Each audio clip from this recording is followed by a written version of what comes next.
Hey guys, this is my first YouTube video and I'm going to make it on a Ford F350 2006 old Power Stroker. It is the hub assembly, hub locking, manual to auto hub locking assembly. This is my driver's side. My passenger side, the reason why I'm doing this video is because the gearing right here was actually engaged, so I couldn't have my axle freewheeling due to the spring on the inside extended, which was pushing my gear ring up. So I did watch another YouTube video, and I did show about repacking this, and he had mentioned that it was unserviceable. So I was like, I'm not going to spend $300 or whatever it is in your area for a new one of these. This is actually my original one. It's 9 years old, and you can see that it's kind of it's in rough shape, but it still works. So I've taken the liberty of getting ready to prep it just for video reasons. This little snap ring on top can easily be pried apart with a screwdriver. It's not a traditional snap ring, so to speak, like with the holes in it, but this is just like an expandable ring, I guess you'd call it, or a spring ring or whatever. I'm not a mechanic, by the way. I'm just out of the garage kind of dude. Okay, so you remove this with a screwdriver, and I'm shooting this on my iPad, so please forgive the shakiness. Next, I would pull off this O-ring right here. Now this O-ring is a loose fit on this one, maybe where it's a little old, but it is still good. I'm not going to throw it away. I would think you could probably buy them at Ford, no problem. So the next thing is, this is a plastic housing right here. This plastic housing goes all the way down, and it's like a big cage, more or less, holding in the bearing and the gear locking ring mechanism. There's a little ring right here that I'm going to take off anyway. Not sure if I have to, but we'll take it off. There's a splice in it somewhere in the middle, yeah, right there. So you can do the same thing. You can just pry it open, just like the upper one. Not a big deal.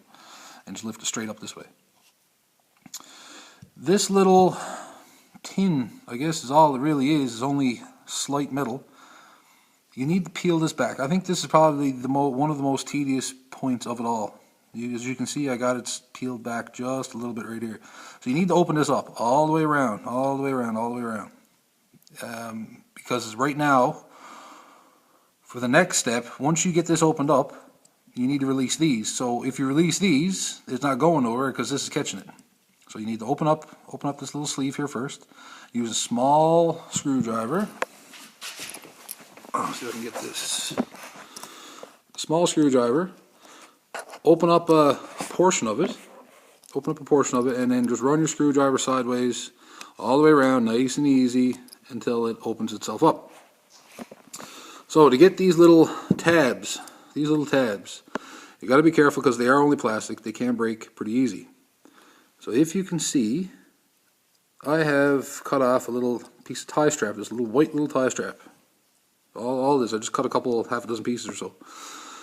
So I use a screwdriver to pry it up. Screwdriver too, right here. So I put my screwdriver in very gently. I pried up on this tab right here, and I put in more or less it's just a spacer is all it is. This is just a little spacer just to keep the hook that's on this tab out of the groove, which is right in there. So you go all the way around the circle like this. So, like I said, here's your hub. Take off your upper snap ring. Take off your lower boot, your lower snap or O-ring, sorry. You take off this little snap ring right here. You open up your slate tin very, very gentle, because you can actually, when you put it back together, you're just gonna slide it up and then just tap it back in. I'll show you that later. Then you get down to your tabs, and you need to open up these tabs this way, just a little bit. Put some sort of a spacer in behind there. Like I said, I just used white little tie straps. I just cut off a couple pieces, maybe an inch thick or so, whatever, this junk. And everything will, at some point, slide up this cage. And then you'll be able to work with everything. So, once you get to that point, and this is ready to open up, take caution because, like I said, the last time or the first time that I did this, I did on the passenger side one, my spring was extended, so there was pressure pushing on this cap. So when I took the last one off, it was like a big spring, well, just literally lifted up. So you need to be careful to keep everything together if that's the case. Now, where this one is free, it should stay compressed and not be released, and it should be able to just very gently taking this off. So I'm going to go ahead and work on these tabs right here, because those are a little time consuming, and this tin as well, and then we'll pick up when I'm ready to lift this cap off. Okay, so continuing on, as you can see, I got the sleeve part, this little tin brace. What it is, it covers up the back side of the bladder on the inside, and it keeps it all together. But I do have these apart. It ended up working. I had 6 or 7 that I actually had to put in, and I pried out the last one, and the top came off. Now I'm holding this together. This is actually going to spring loose on me. So I'm just going to spring loose very gently if I can not lose all the pieces. Okay, so it's all good. It is all good. I take this piece off. I lay that down. Then I got my diaphragm right here, which is held in by this. Slide this piece out. Very easy. That's just one of my little plastic tabs. Make sure that those are gone. I got my diaphragm. Underneath this diaphragm is a plastic housing. I can't get it out with one hand. There we go. That piece is just flipped up. That's just another one of them plastic tabs. That's nothing. Don't worry about that. Scourge. Okay. And here is your piece of metal with your spring in it. Now, when I took out my passenger side one, this was fully extended. This spring is roughly around, I'd say, 4 to 5 inches long. And it was rusted in on one side, just because it was original. And if you do have to take this apart, this is pretty tricky inside of here. There's these slight tabs inside right here, and I think that this is where it becomes the unserviceable part, to be honest with you. You have to buy a new plastic piece, and that's literally all it is, just a plastic piece. If you can get away with everything staying intact like so, your day is going to be a lot easier. But if it does come apart, it can be relined up. Now what I did with the last one is inside there, you're better off to take off the opposite side so that you can tell by looking through this little window when everything is together. You can even do it when it's together, you can still see it, because you can look down through and you can actually, when it's all together, you can see this part right here, right? From the back side of where your axle lines up. So this is together. This is good news. It's great news. So I'm just taking this apart here now to I'm just going to grease everything up. Just make sure that my diaphragm is good. A little rubber piece. That's that little slight tin that I was peeling back. There's one of my little retainer things. That's gone. And this right here is your actual your locker. I can't. Well, like I said, I can't. I haven't, and I don't really see the need right now to open this up. I'm not even sure if you can. There's a lot of plastic pieces in there. Doesn't look like anything. So this part I didn't touch. This is how it is. When you turn the knob on the outside, this thing slides up right here, and this piece of plastic actually lifts up, and that pushes against or releases the spring mechanism in this to slide your gears up and down for manual and auto. So to get this gear off, now behind this gear there is a washer, okay, and then behind the washer there is this it's like a slinky spring. It's all one piece. It's probably about 4 to 5 layers or so, and it opens up like an accordion, I guess you should say. So you need to be careful on the orientation of this. Is pretty much it. So to get this out, get these to slide out, you got these little plastic tabs. Right, hard to see here. Right there. This one broke off. Down right there. Okay, so all the way around. So you just gotta peel these tabs out to pass the gear by it, and then this gear will go this way. And then you also have an inner gear.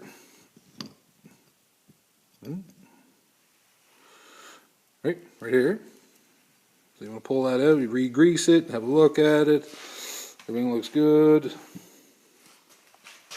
Okay, so I'm going to work on getting these pushed in because I only have one hand, getting this gear out, getting the spacer ring, I guess you would say, out from behind that, getting the spring out, getting this other gear out, so then you could have everything apart and then you can check your bearings. Now, if you wanted to keep it in, you can. You don't need to take everything apart, but you can take it apart if you wish.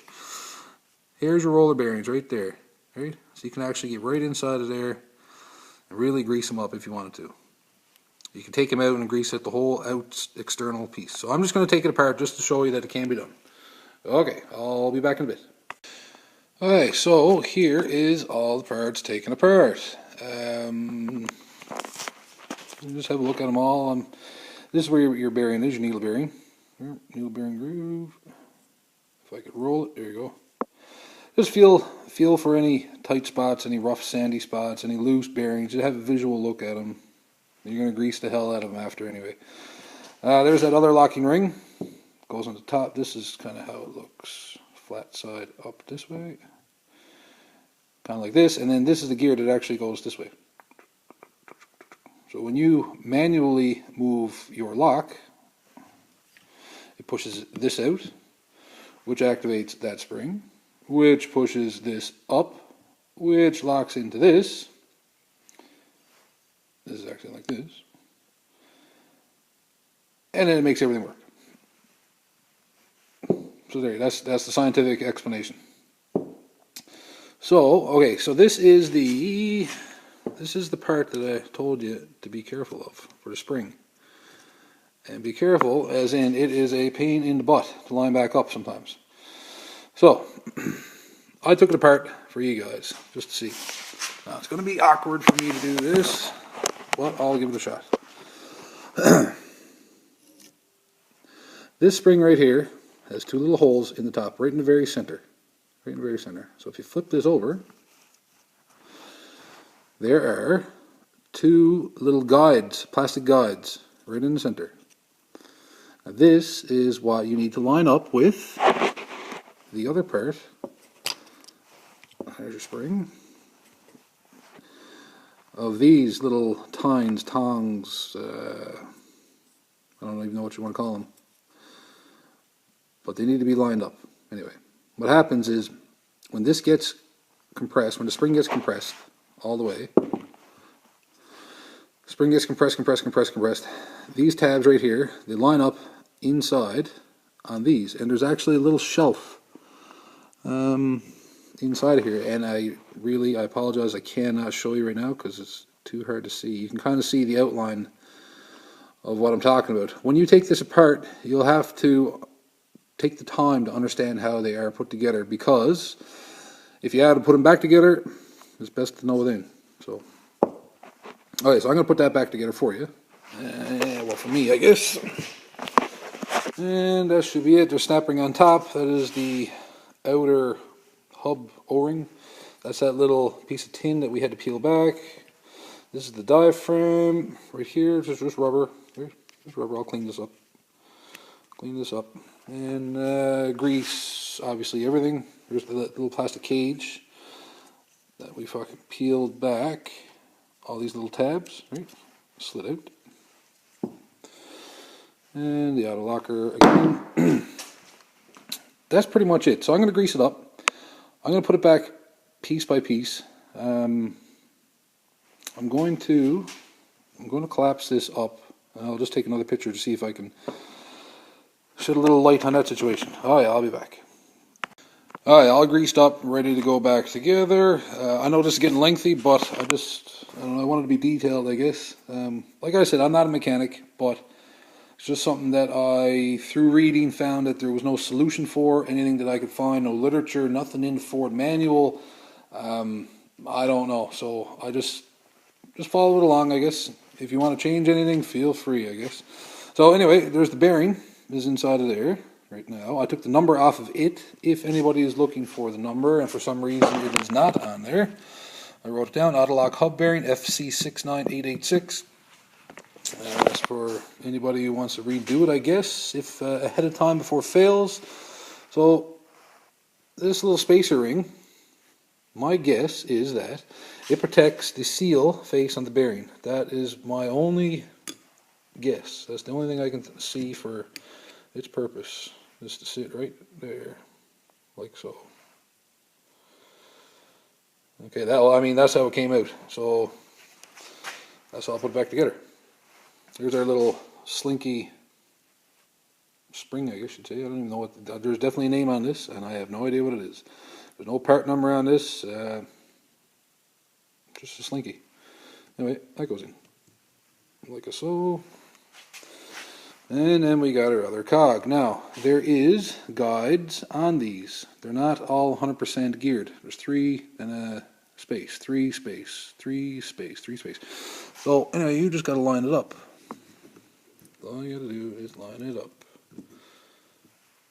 That's all I got to do is line it up.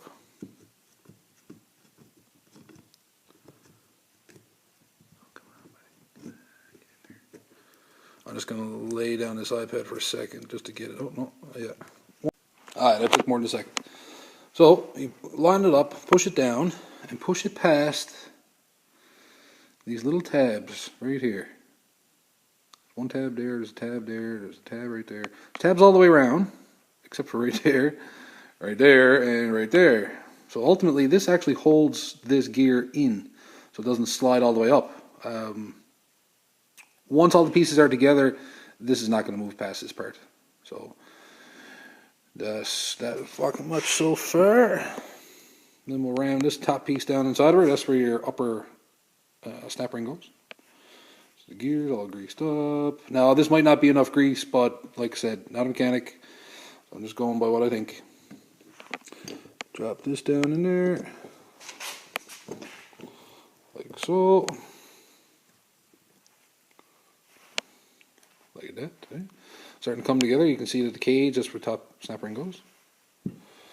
Alright, so this bad boy, this is where your spring is. When you're taking all these pieces out, try to lay them in chronological order, so they can go back at exactly the same place. Now I've flipped and turned this, twisted it around, I've opened it up, I pulled the spring out, I put it back together. So a little bit of memory, a little bit of draw some instructions if you need to. Anyway, that's laid down like so. This little plastic ring sits on top of my locker right here.